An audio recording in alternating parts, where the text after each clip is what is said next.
Today I'm going to show you how to make a Victoria sponge cake.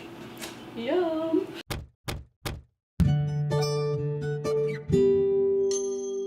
Hi, welcome to Cake Mom TV. I'm Abby. This is my kitchen. That's one of my kids. I'm a busy mom too. There's Aaliyah over there. She's eating bread. She's eating store-bought bread. Oh my god. Okay. Anyway, so if you haven't already, please consider subscribing to my channel and hitting the notifications bell, which is down there. It's all about cake and babies. Alright, so let's get started. Here we have all of the ingredients we need. It's all lined up. As you can see, everything here is by weight and volume. If it's a dry ingredient, yeah, it's measured by weight. If it's a liquid ingredient, it's measured by volume. Cool, right?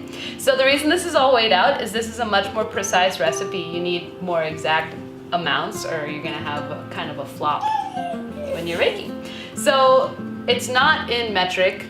It is an English recipe, but it's converted for us Americans. So this is going to be a very light, fluffy cake. It's going to be on the drier side, but I'm going to show you how to fix that. Kind of an all-in-one step process, but we're going to start with sifting our flour. This is self-rising flour, which is essentially all-purpose flour plus a leavener, which is baking powder. If you don't have self-rising flour, you can look up a recipe on how to make it on Google. And you're going to go ahead and throw in your baking powder, sift them together. If you don't have one of these big boys, you get them at IKEA for like $2. I know, right?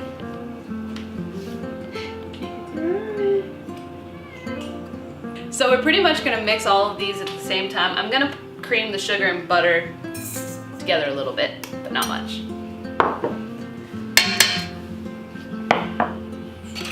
Guess what I remembered this time? Cream them up. Just a little bit. Now add everything else and mix it all up together.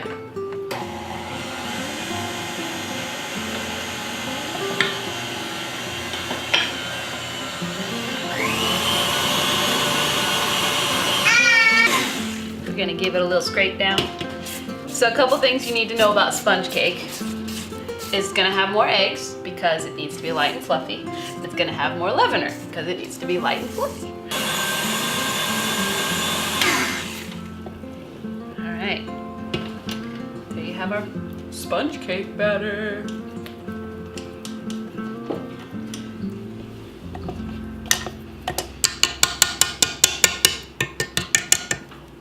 This defies all the rules of my previous cakes, but it works because it's a different method of mixing. It's a sponge cake instead. All right, so now we're gonna get our pans ready.